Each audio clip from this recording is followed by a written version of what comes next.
Hello, Soul Seekers. Christina here. I wanted to hop on and share some things. I have been going through a little bit of ups and downs in my world lately, which hey, is life, right? And it's been okay. But I think I have shared with everyone that I have been learning about the Buddhism, the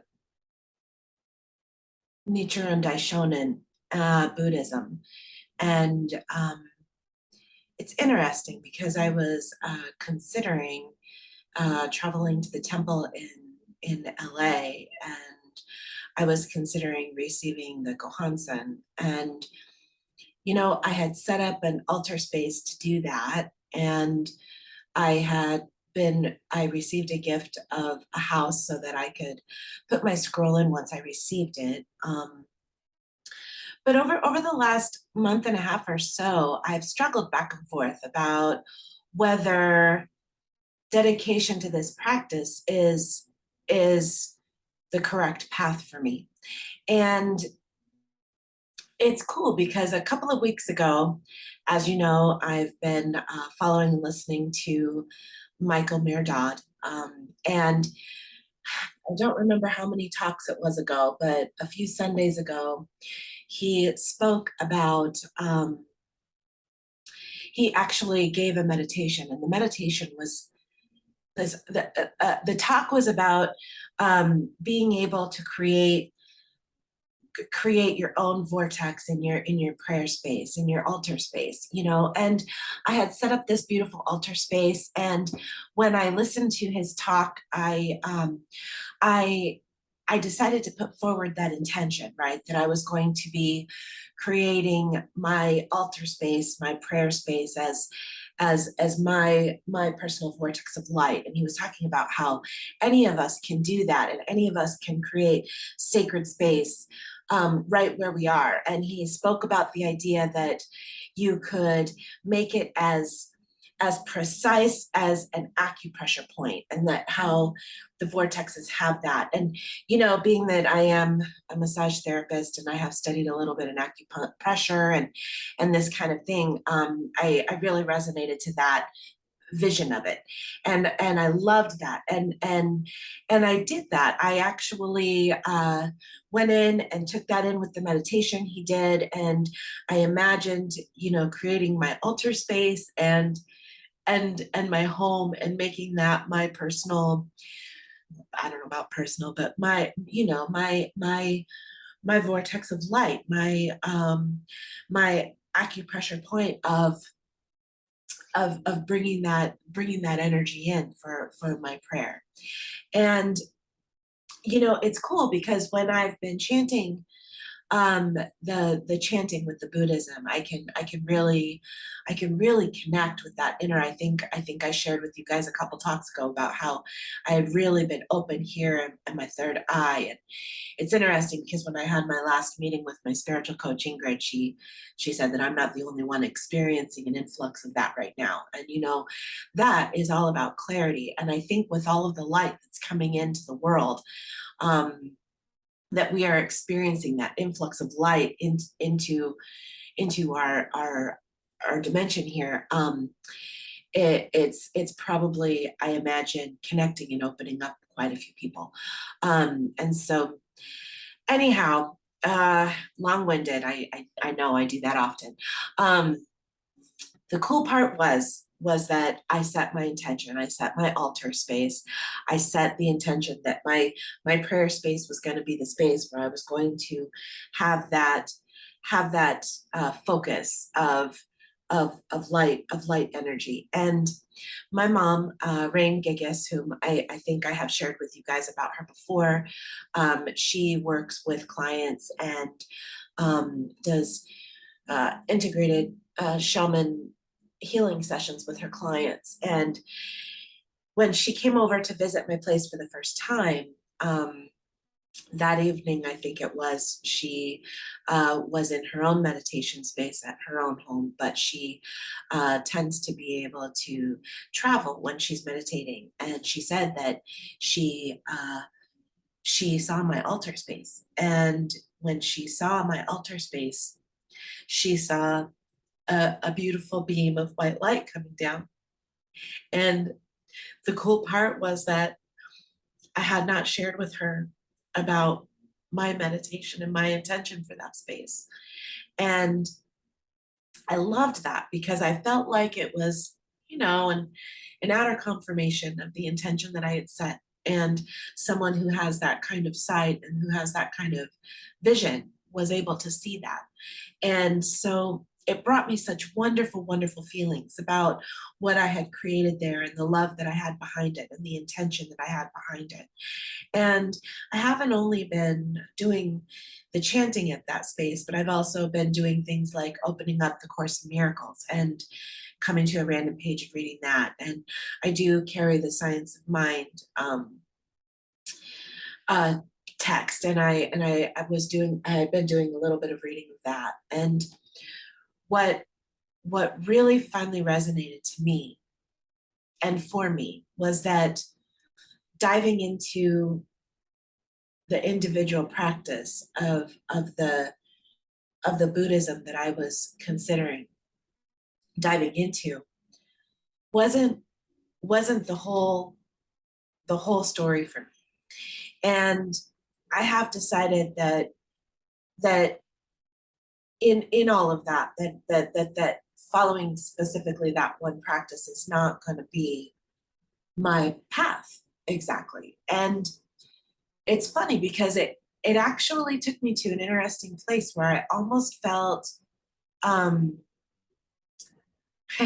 guilt about maybe not doing the morning gongyo every day, or not doing the evening gongyo every day, or not sitting and doing the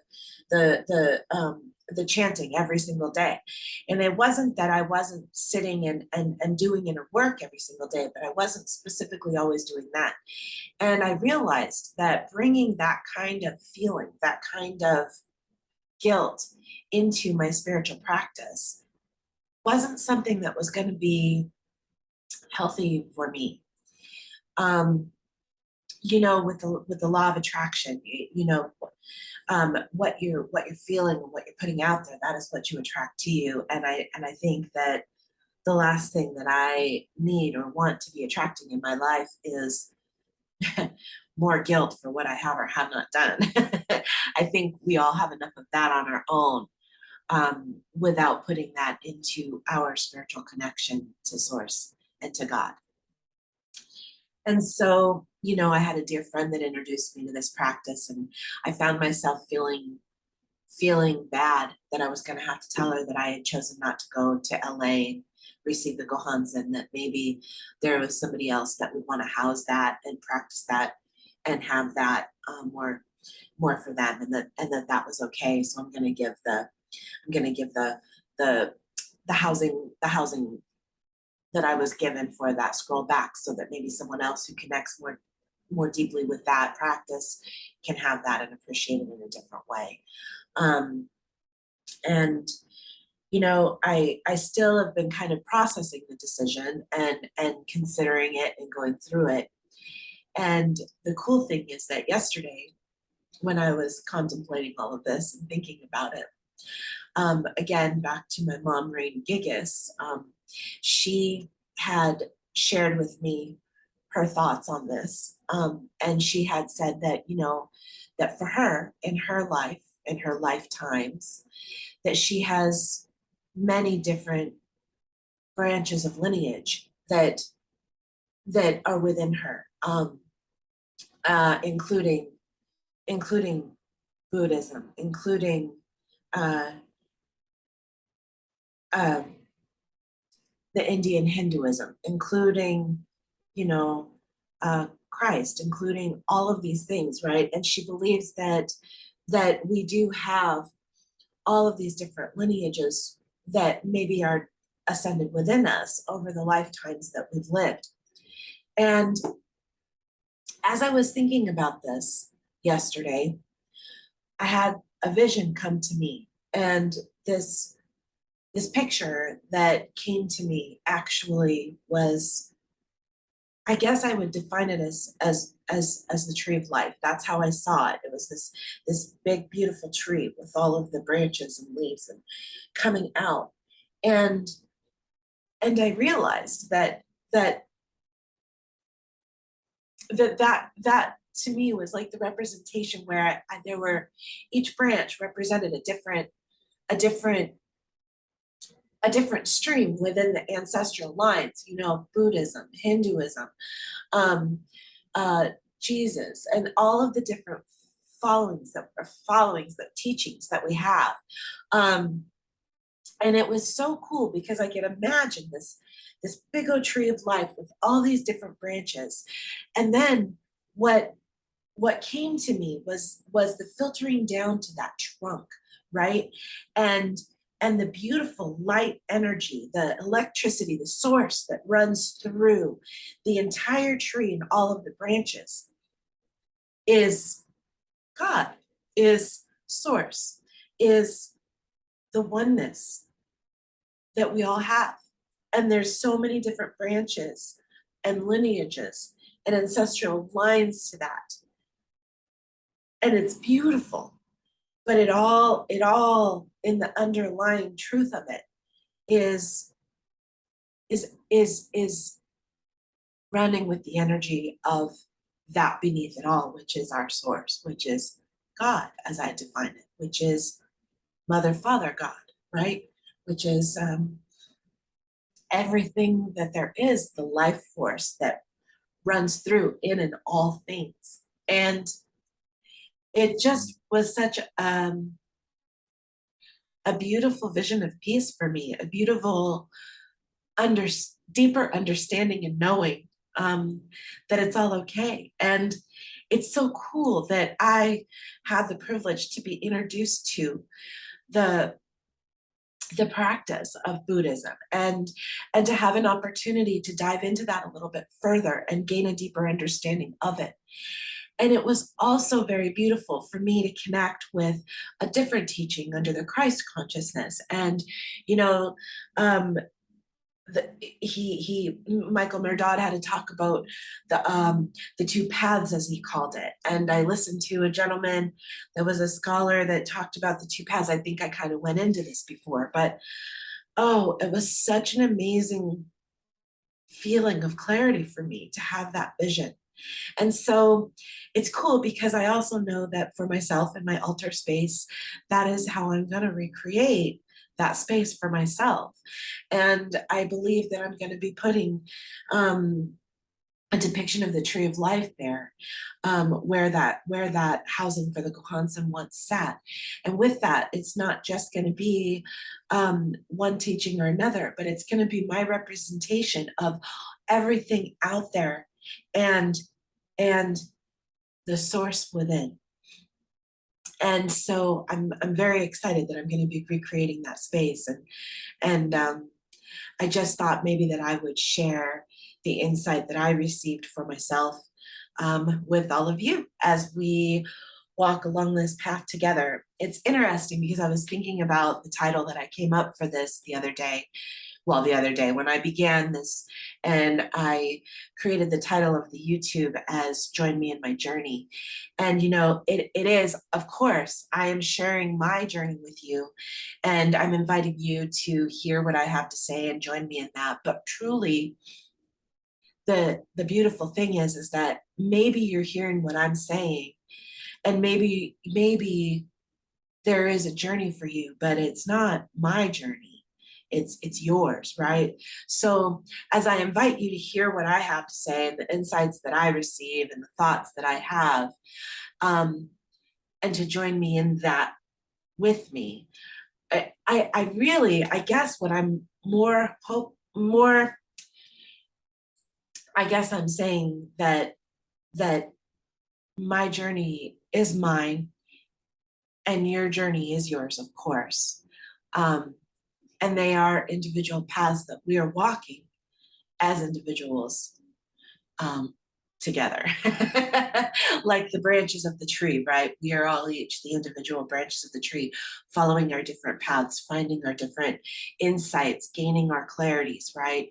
And yet when it all folds together and comes down into that base, into that trunk and into the roots, that is the essence of life underneath all of us in our paths along the way.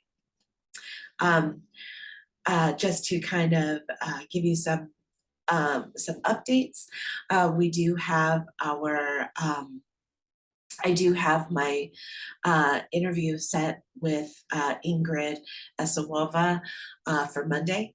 She is my spiritual coach. She is the author of the Emotional Dictionary to the Soul Self, and she is the guide that runs the SOS meetings on Wednesday evening at the Urban Wellness Center in Phoenix.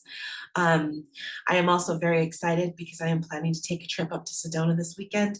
I'm very, very thrilled to be going to the Global Center for Christ Consciousness. I'm going to go listen to Michael Mirdad in person. So that's very exciting for me this Sunday. And then of course, next Tuesday, we have the next meeting of the Asking and is Given book study. We're going to be reading chapter 2 and pulling for the process. We will not be recording that one as a group collective. We decided to only record every other meeting. So anyways, I'll put information for all of those things in the information box below on YouTube. And oh, lovely, lovely, lovely soul seekers. The truth is that we do all have our own connection, and it's beautiful. And you know, when you were putting out there to ask to connect to source, and you are gaining insights that are of value for you, know that truth for yourself, because it is okay. And it is okay to say, you know, I this is my path, and it may look different from somebody else's, but it doesn't make it any more, any less of value. And you know, I've been really, really, really working on and experiencing a lot of opportunities to practice working on judgment and letting go of that for myself and for others. And that all comes back to the underlying rights and wrongs. And you know, I think that we all get to allow ourselves to experience our personal path, and to say, this is the match for me, and to move forward in that direction confidently, with clarity. As Michael Mirdad said in one of his talks, moving forward with affection, compassion, clarity, and trust or faith. Yeah, I don't know. Happy Wednesday, everyone, and thank you for listening.